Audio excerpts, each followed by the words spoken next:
Hello patrons! How's it going? Good to see so many of you here. Hi Margaret. Hi Caroline. Hi Rolf. Hi Deb. And I'm guessing Rich as well. Great to see you. Hello Marie. Lovely to see you all. I am back in the Beehive and I see a good proportion of you weren't here today, this afternoon, so I can divulge lots of things and it'll still be fresh for you all. No Jerry, unfortunately. Traffic was a huge mess and he isn't home yet. Oh no. Ken says hello as well. Hi Ken. Good to almost see you. Good to be seen. I just opened this package and it is a glider capo. Now I don't really play with capos at all, but I saw one of those YouTube video adverts and I thought, now that, if I was to use a capo, looks like the kind of capo that I would use. I don't know if any of you have come across one of these, but it is the coolest capo I've ever seen, and I have to say, it works exactly how it looks on the info video that I saw, the infomercial that I saw on Facebook. And basically what it is a capo. For those of you that aren't guitarists, a capo basically moves the nut up and down the guitar. So if you'd learned a song in the key of D,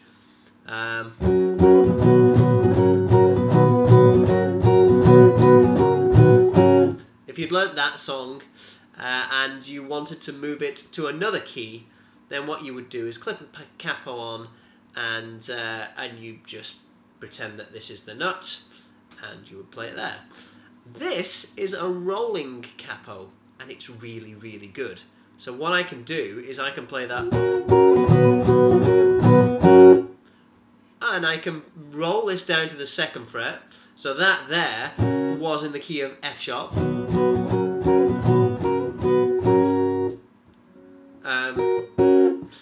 And what I can do here is I can roll it down 2 frets. Did you see how easy that was? And I can all of a sudden play this in the key of E.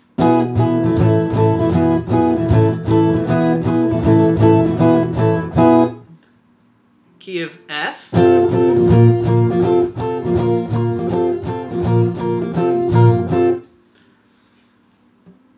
It's not been up this far. What key would that be? That would be the key of A.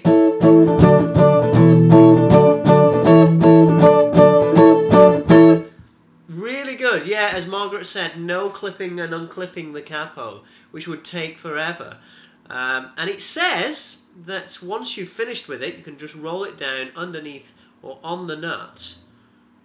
I'm not so sure about how that's going to work on this guitar. That is not going to work on this guitar. So no, you can't do that. But that's okay. So if I was playing a tune that used the capo, I would just have to make sure I was using the capo all the time, I think. Would it work there? No, it would not. Yeah, so it's not going to work with open strings, but neither would a regular capo. Yeah, very, very clever. Very clever. I can't remember how much I paid for it. It was one of those, as I say, it was one of those things I was scrolling through Facebook and all of a sudden it came up. I was like, whoa, that is unlike anything I've seen. It's cheap enough for me to have a bit of a punt on it, so I did. Here it is. It's amazing. There you go. How does it attach to the guitar neck? I shall show you. It just pulls out like that. Does the other side come out? No, the other side doesn't come out. So yeah, so it's basically 2 springs and 2 rollers. So roller there, and this one just pops out and goes in like that. So if you're going to put it on, and they claim that you can tune your guitar while it's on there as well, which is another thing that a lot of capos are quite iffy doing. You know, so you have to tune your guitar without the capo on, and then check it again and tune it with the capo on, and you know, it's quite difficult. But they claim that this is much better for that. So yeah, so all you do is put it over like that, attach that to that. Bob's your uncle. Away you go.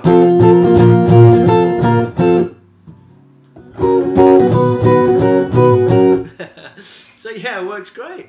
I can heartily recommend it if you're in the market for a capo. There it is. It's called the Glider. GliderCapo.com. Greg Bennett's Glider. And it looks like I got a thank you card signed by Greg Bennett as well, that you can see. Ah, look at that, Paul. Thank you for choosing the Glider. We hope you enjoy the new capo. What a lovely guy. Ah, good old Greg. Good old Greg Bennett. So there you go. Very cool. All right, what's going on in the chat window?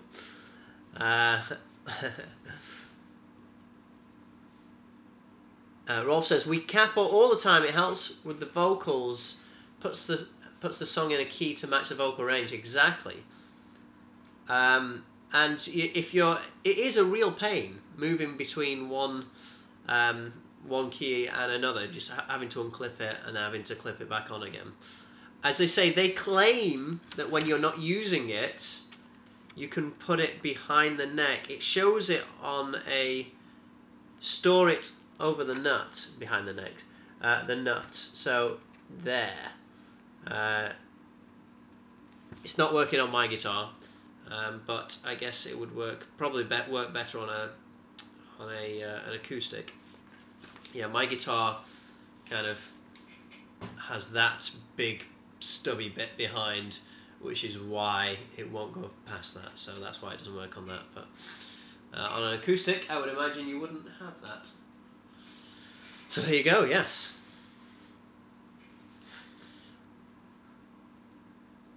So basically, it's a low-tech key-changing pedal. Is that what you're saying? Exactly. Exactly. And I'm all about low-tech. For the most part, I'm a low-tech key-changing guitarist. Or at least a low-tech guitarist. So, lots to tell about the new tour. It's all out, isn't it? So, there's no more secrets for me to keep.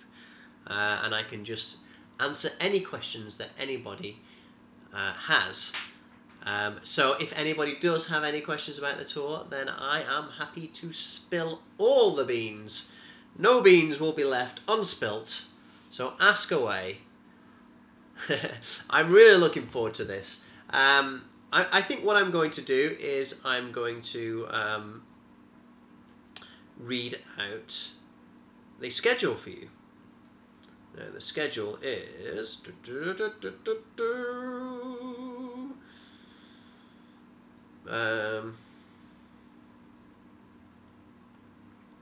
we start off... well, first of all, we start off in... Asia starts off with 2 days of rehearsals. And then with Carl Palmer and, as you know now, David Pastorius, Jaco Pastorius's nephew. Jaco is and was one of my favourite bass players. He was a real hero when I was growing up, so it's very cool to be playing with his namesake and relative. So I'm looking forward to hearing all about the stories that he has. Looking forward to playing with him as well. So let me read the tour schedule for you. So we're going to be rehearsing with David Pastorius and Arthur Brown, of course, who is on vocals, the god of Hellfire himself. We're going to be rehearsing there in Rochester, New York. And then our first gig is Bethlehem, Pennsylvania, and that is on the 12th of June. Now before that, we start off with 2 days of production rehearsals. So all the bands will kind of get together and run the show. I guess all of the techs will work out how it's all going to work together, and you know how they're going to get gear off and on stage and all of that stuff. So they'll have that sort of rehearsal. So there's 2 days of that. And our first show is on the 12th of June in Bethlehem, PA. And then we have Farmingville, New York, Atlantic City, New York, Holmdel, New Jersey, Westchester, New York, Pittsburgh, PA, Baltimore, Maryland, Toronto. That is our only Canadian date at the moment. And then we've got two more New York dates, which is Lewiston and Bethel. Then we've got Gifford, New Hampshire. Then we've got Providence, Rhode Island. Very cool. That is going to be my home turf gig, so I am looking forward to that one. We've got Rochester Hills, Michigan. We've got Columbus, Ohio, Aurora, Illinois, Nashville, Tennessee, which will be great because I don't have a geocache in Nashville. And as you know, I only tour for the geocaches, really. I mean, I used to do it for the music, but then kind of geocaching took over music. You know, these things happen. Then we get Cary, North Carolina, Clearwater, Florida, Hollywood, Florida, St. Augustine, Florida, Irving, Texas, Rogers, Arkansas, Phoenix, Arizona, Las Vegas. I pointed this out today. Las Vegas, California. That's what it says on the tour sheet. Las Vegas, California. Presumably they've moved Las Vegas. It used to be in Nevada. You heard it here first. It is now in California. We're playing at the Hard Rock in California's newest attraction, Las Vegas. And Irvine, California, and then Saratoga, California, and then we all go home. So, very, very much looking forward to it. People were asking about the lineups. A lot of people doubling up in different bands. So Carl is going to be doing double duty with Asia and us. Steve Howe is going to be doing double duty with Yes and Asia. He's not going to be playing on all of the Asia stuff. Because, as Mike just said, Bumblefoot is in for vocals and guitar. And I am super excited about that. Because Bumblefoot is one of my favourite guitarists. He was a big guitar hero of mine growing up, and so I'm really looking forward to spending some time with him, hanging out for a couple of months. That'll be great. He's a lovely guy. I've met him a few times before, but it'll be good to hang out with him and maybe steal a few licks as well. And then, of course, Jeff Downs and Billy Sherwood will be doing double duty in both Asia and Yes. So yes, there's going to be some very busy musicians, but one of those busy musicians is not going to be me, because I will have to play for, I was going to say 30 minutes a night, but probably less, because a chunk of that 30 minutes is Carl's drum solo, which is at least 5 minutes, so it's probably going to be 25 minutes a night. That means 25 minutes a night. That means there is scope for 23 hours and 35 minutes of geocaching time a day. What more could a geocacher ask for? And speaking of geocaching, I nipped out of the airport on the way here. So everyone watching knows about geocaching, right? Because you probably rarely heard me talk about much else. Oh, Deb just said, it says more dates. Do you believe that? Yes, absolutely. I think there are more dates to come. And the reason I think that is because when we initially got the rehearsal schedule and date sheet, and that's the jet lag right there, catching up. It is now 1:20 back in England. So when we initially caught up, when we initially got the dates through of where things would be, there wasn't this many dates. Dates have been added, and that's from, I only found out the list, or the first version of the list, maybe a week ago. So it's not. That's not that long ago. I think I found out about it just before last week's live stream because I was giving hints on some of the venues, wasn't I? Yeah, in fact, I think it was last Thursday. Anyway, it doesn't matter. So yes, with that in mind, I do believe dates are still coming in because dates have been coming in this week before the announcement. So I think they're still coming in. And there are still some holes where it says on my initial sheet, date to be announced or date to be filled. And some of those dates have been filled, some haven't yet. So yeah, I think there might be a few.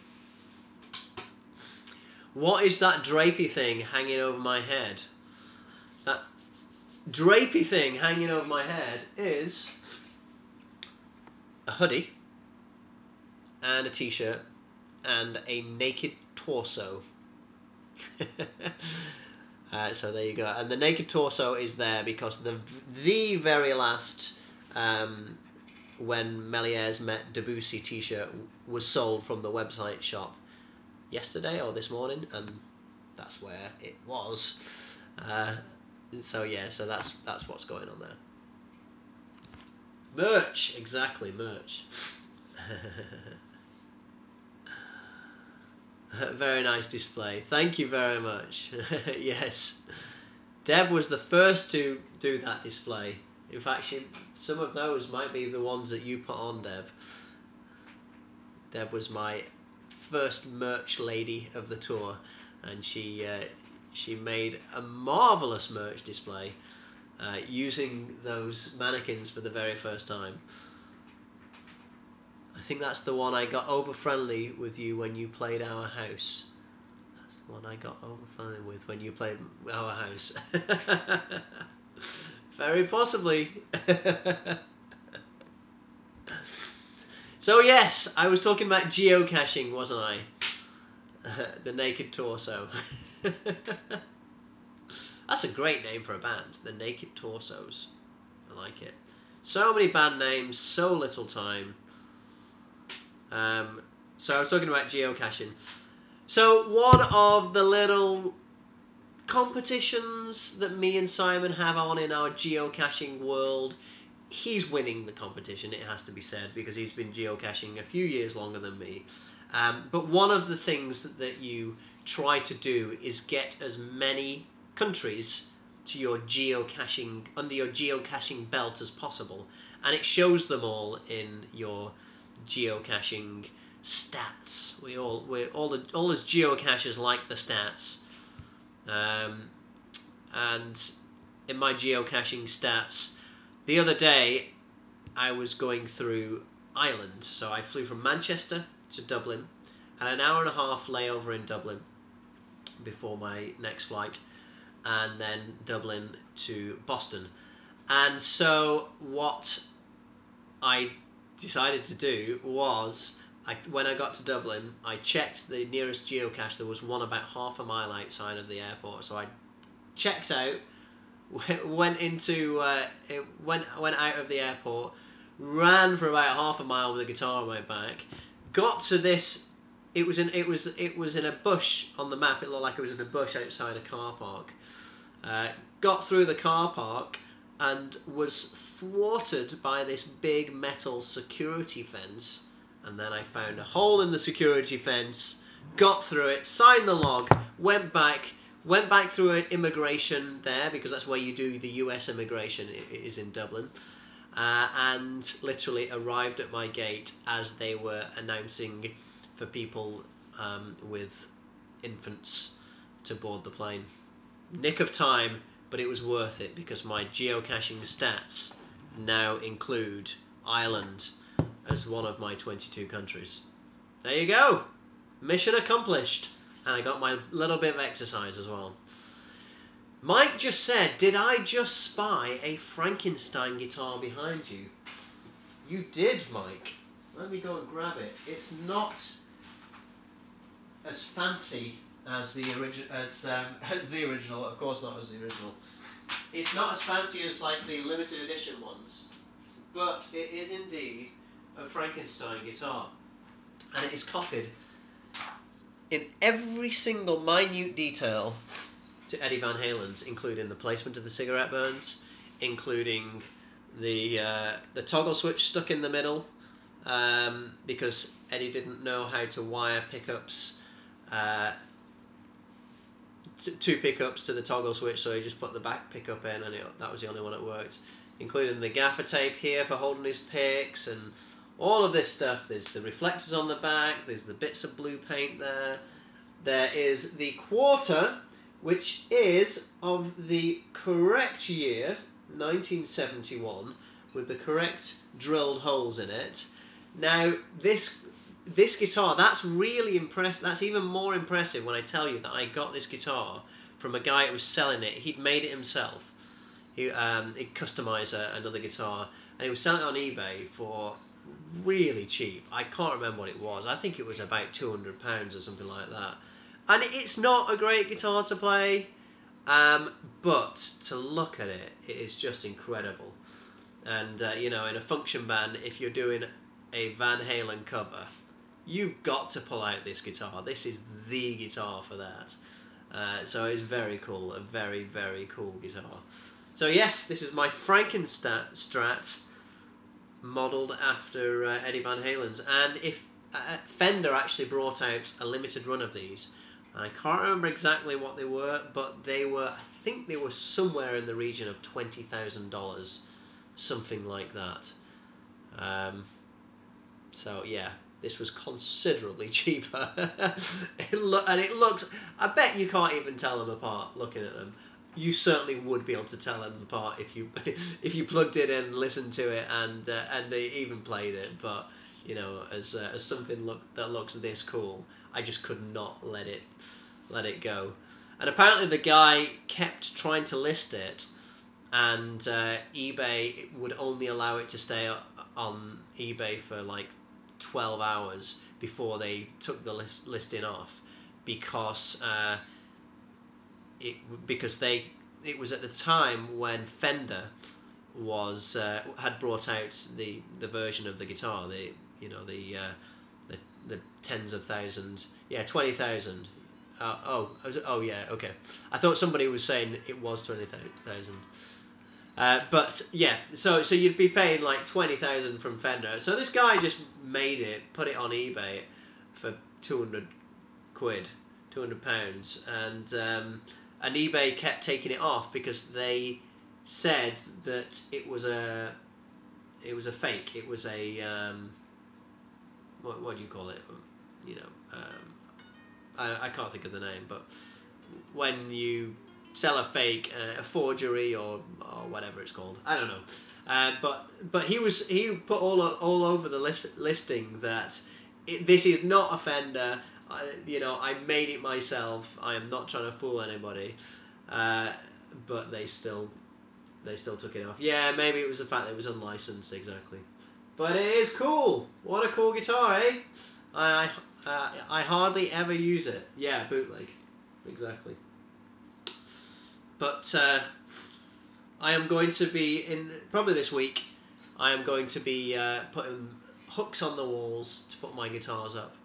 So this is going to be going up on the wall, and it'll look very, very cool on the wall, even though it doesn't sound so cool when I play it.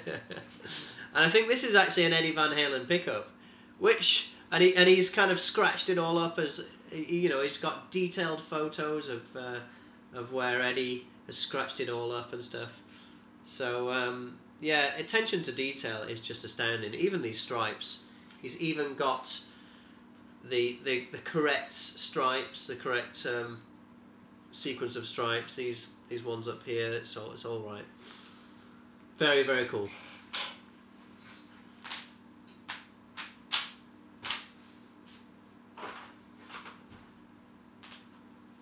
So there you go, guitar of the week. Like Carl's t-shirts in Italy, exactly, yes, precisely. I'm sure eBay Italy would not have had a problem with it at all.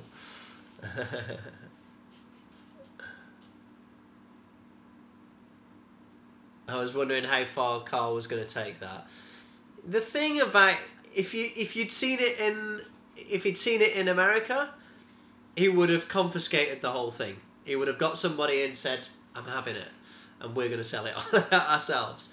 The thing about Italy, though, and countries, with a more relaxed view towards counterfeiting and all of that stuff, is the police don't really care about it. So you're hard pressed to get a policeman to do anything about it. So when you're in a situation like that, it's just a cultural thing that you've got to accept.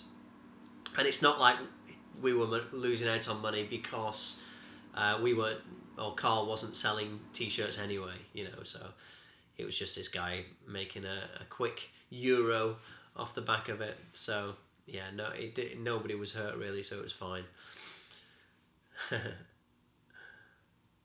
I'm looking forward to seeing the Beehive with the wall decor. I know I have got so many amazing photos and things to put up. I've had some lovely gifts from people which will be going up. In fact, I'll show you some of the decor that is going up. These aren't the only things, but this is some cool things. I don't know if you've seen this, but this is from last Yestival. And this is the tour poster from the last Yestival. And the last show that we did, I got every single person on the tour to sign it, including myself. I didn't miss myself off there. So everybody signed it on there. And there's some at the top as well. I don't know whose that is at the top. Yeah, so it's signed by everybody at Yestival. And so that's going up, Pride of Place. And I'll probably do the same thing for this coming show, for this coming tour as well. So that'll be a really good memento. But yeah, Todd Rundgren and all of his bands on there. All of Yes are on there. And then obviously all of us are on there. All of Carl's bands on there. Yes. Yes.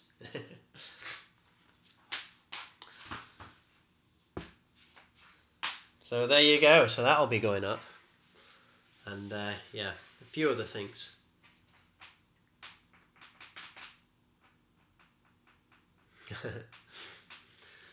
So, okay. Let me tell you more about... Well, first of all, does anybody have any questions? Does anybody have any questions about the tour or anything like that? The new show is really some fanfare for the common man, isn't it? What a lineup! Absolutely, it really is. It really is. And yeah, there's a lot of people I'm very excited to play with, to meet, and to hang out with. I think it's going to be a great bunch of people, and I know for a fact the two new guys that are joining the tour, i.e. Bumblefoot with Asia and Arthur Brown with us. I've hung out with them a little bit, and they are lovely people. So I'm really looking forward to spending time with them. I think that'll be really cool. And David Pastorius, it is a big shame that Simon isn't making it. I mean, his firstborn child. I suppose it's a good enough excuse, but it is a real shame. So he's. I think we mentioned that he's getting married, so he's going to be getting married in December. So he's asked me to be best man for that. So presumably because he knows that I've spent the most time with him over the past 10 years, and he wants the the person with the most ammunition to give the best man speech. I'm presuming that's why he asked me.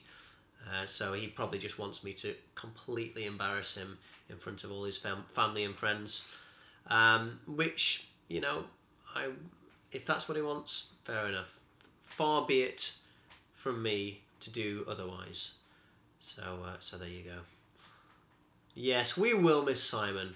Absolutely, it's an exciting time for him, but it's a shame that this tour has fallen at such a time. It's a shame it couldn't have been a few months earlier. But there you go. There you go. So yeah, looking forward to playing with David. As I say, he's he seems like a really great player. I've seen videos of him and heard his new album. Seems really, really good. What's the status of the Mr. B VIP pins? Ah, okay. I need to... Well, my dad's on holiday at the moment.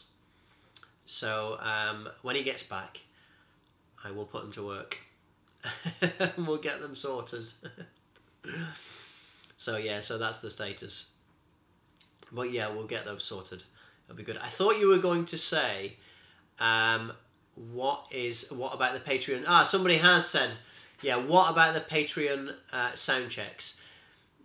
It's probably going to be very difficult on this tour to get people in. I know certain band members and certain, you know, crew members and managers and things like that would not be happy with lots of people hanging around for sound checks. So it is probably going to be very tough to do that.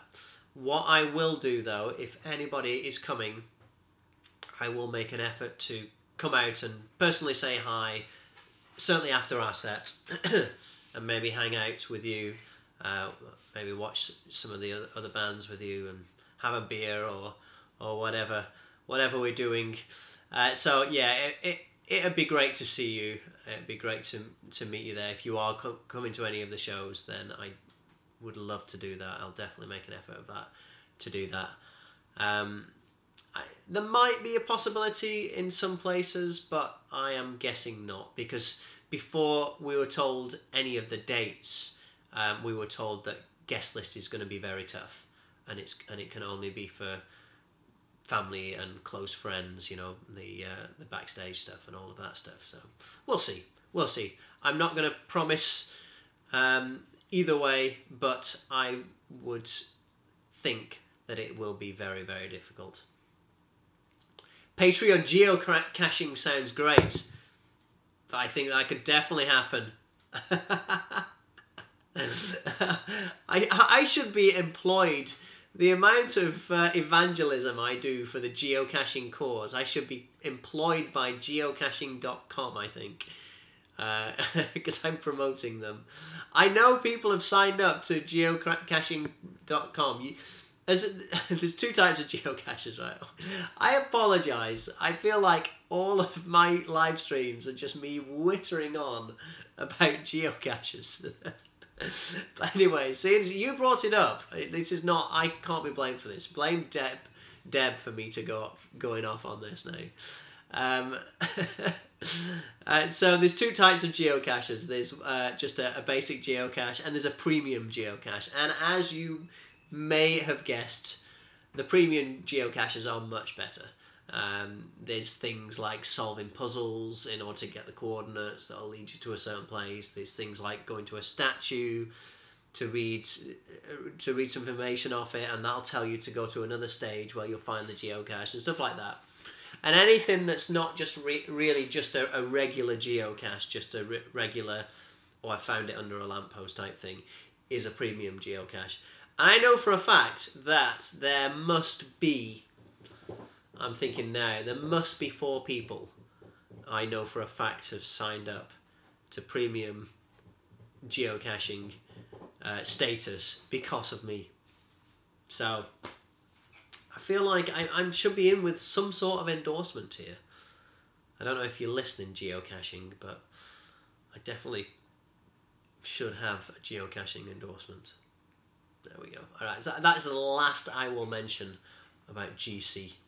Okay? Right, I can't even make a comment about that, Margaret, because the subject is gone.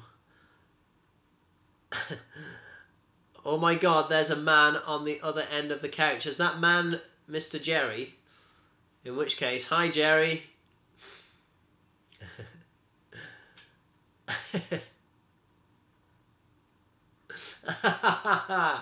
I've just seen Jerry's comments. Hi Jerry, look to your left. Oh my God. So yes, so let's geocaching Patreon. Yeah.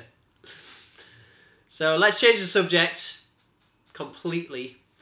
I was about to... Oh my god, I am obsessed. It's not good. Because I was about to change the subject and talk about the postcards that we got from San Marino when me and Simon visited on a day off in Italy. And we visited there because San Marino is a really small country. It's kind of like an enclave or a principality in Italy, just as the Vatican City is. The Vatican City counts as a country, smallest country in the world, in fact. And San Marino is not far behind it. I think it might be the third smallest country in the world. I can't tell you where the second is. I'm sure Google can. But the reason we went there is because it is a new country. It gives you a new geocaching stamp. And so me and Sam went there to claim it. I can't do one of these things without talking about geocaching, can I? So anyway, your postcards have finally, I do apologise for the delay, but they have finally been mailed out. And they are much more guaranteed to get there because they don't have to cross the Atlantic. So so the postcards are mailed out. You will be getting your postcards very, very soon, within the next few days, hopefully. So there you go. And I hope you will be pleased with them. And of course, I will be sending more postcards out from the road when I'm on tour with doing the Yes thing. I wonder who I can get to sign some of those. I don't know. I think it'll be potluck. I do feel like every time I get called to sign a big wad of postcards, I do feel like I am pushing my luck a little bit. But as yet, he has not moaned about it. I do usually wait till after we've just done a really good gig. And I'll say, oh, it was a great gig, wasn't it, Carl? Yeah, really good, yeah. Could you sign these, please? And he often says yes, so... So there you go. Much more guaranteed to be there. Not my best constructed sentence, maybe. But probably not my worst either. So, you know, I'll take the rough with the smooth. Timing is everything. Exactly. Is Darwin coming out for a visit? Oh, you mean out to the studio? Well, you know, he came out for a visit earlier. I don't see why he couldn't come out for a second visit of the day. Shall we see if he's up for it? I'm going to go and see if he's up for it. Oh, give me a minute.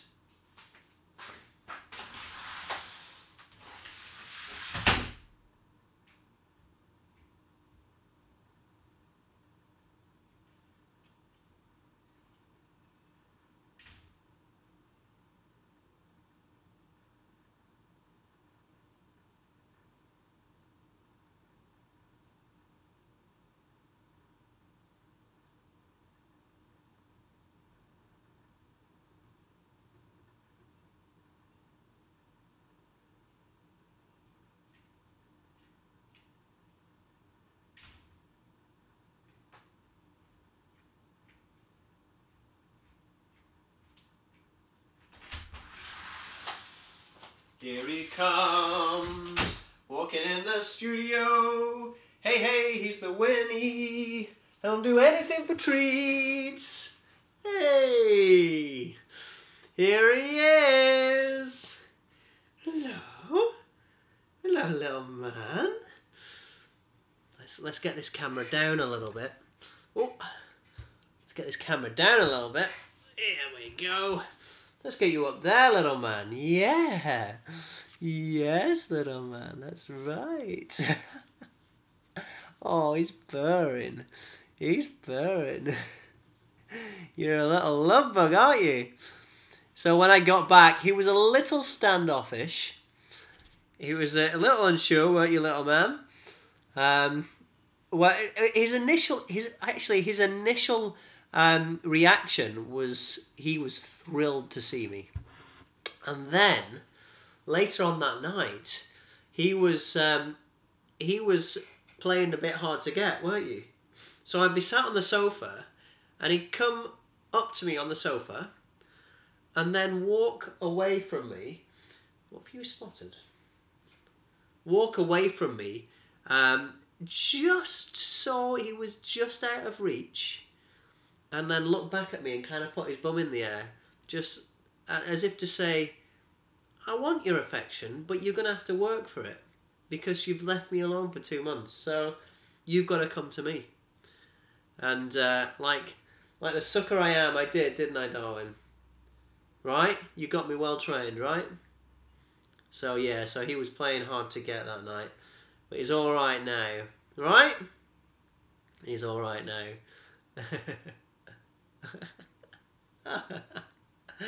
Little man. Oh, look at him. Isn't he just the best? I know every cat owner thinks that about the cat, but he is. He's the best. Elevator butt, exactly. Oh, he's going on walkabouts. No, just stay here, Darwin. People want to see you. How about you put your feet up there, and people can see you. There we go. How about that? That's much better, isn't it? Yes. That's like that. He's claiming you for his own. And all is forgiven, I hope so. A few treats went a good way, didn't they? And then somebody, one of your fans gave you a catnip ball, and you liked that, didn't you? You liked that. I think Emma liked it even more, actually. So yeah. So he's been playing with Daddy in real life rather than down a pet cam using a laser dot. So yeah. Butt scratches. Yeah. Wow, we were at 7 people watching. We're now at 9 people watching. You've increased more than 20%, Darwin. Yes, you have. Yes, you have. That's right. How's Emma? Emma's good. Yeah, Emma's very good.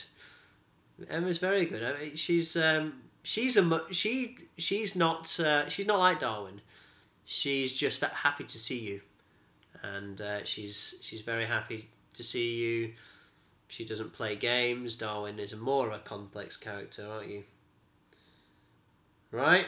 More of a complex... Oh, there he goes. There he goes. He's off. He's off to explore. He's underneath the bookshelf. Oh, he's got his butt in the air. He's off.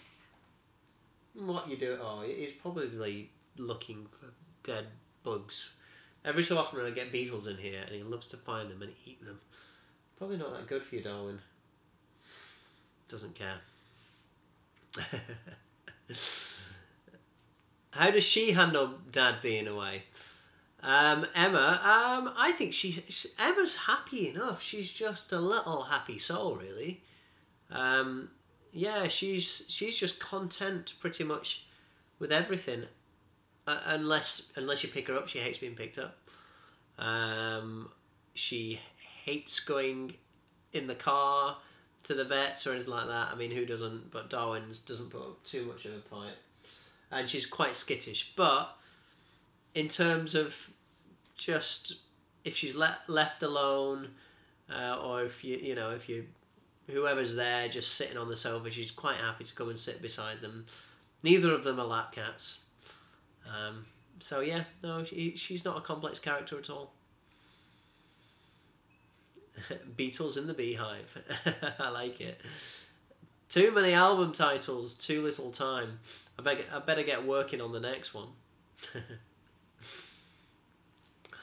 Anyway, guys, lovely to see you. This has been fun. I'm concerned that dog. Come up here. It's much more fun up here.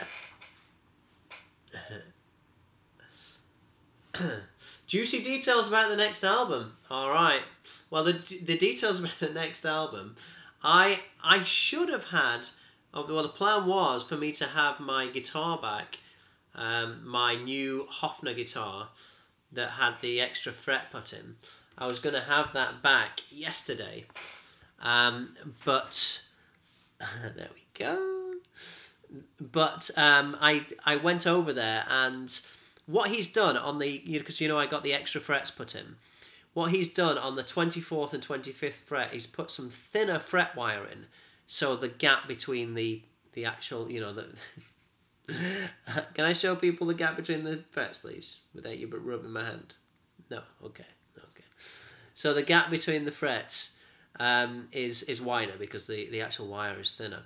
So I went over and tried it out yesterday, and I thought that it would be better if he did use that same thin fret wire on the 23rd fret, so that the 24th and 23rd frets are just as easy to fret. So he's going to do that, and I'm going to pick it up tomorrow at 10 a.m.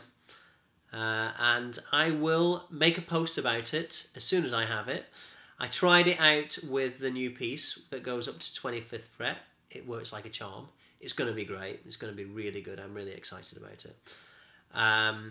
And yeah, really happy about it. Really excited about it. So that guitar, I think, is probably going to be the basis of at least half of the pieces on the new album, because the new album is going to be based around those types of arrangements that I do that I haven't found a home yet. So the Debussy arrangements and like some of the Chopin arrangements.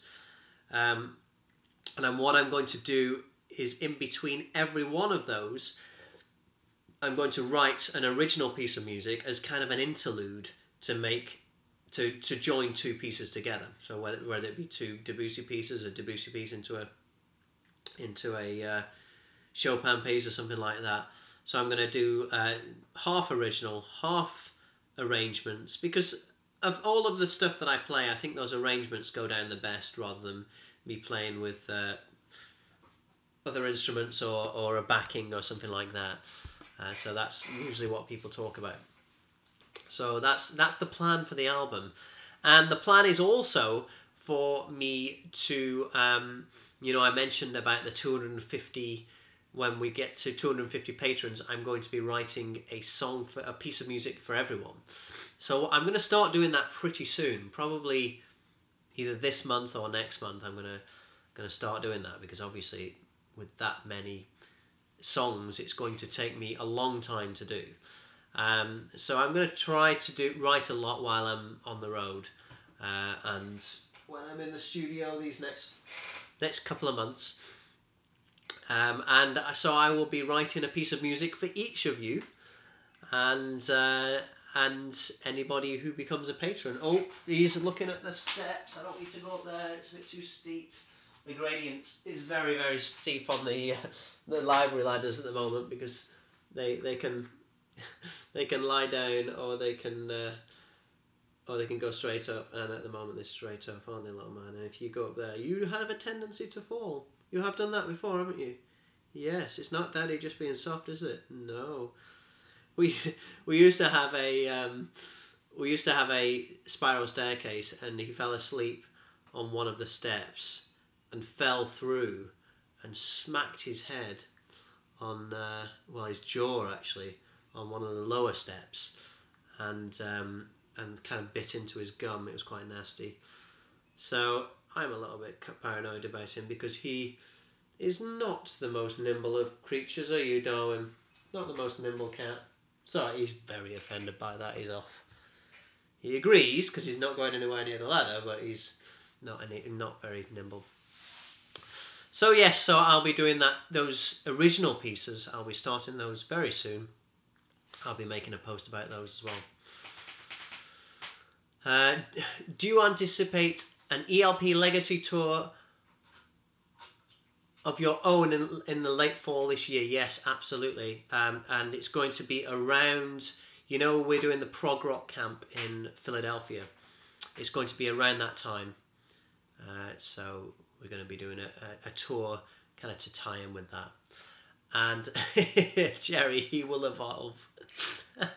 Yeah, do you know what? He will, but he will evolve through survival of the fittest, and I'm not sure he's the fittest. Right, Darwin? No, he's just rubbing up against everything right now.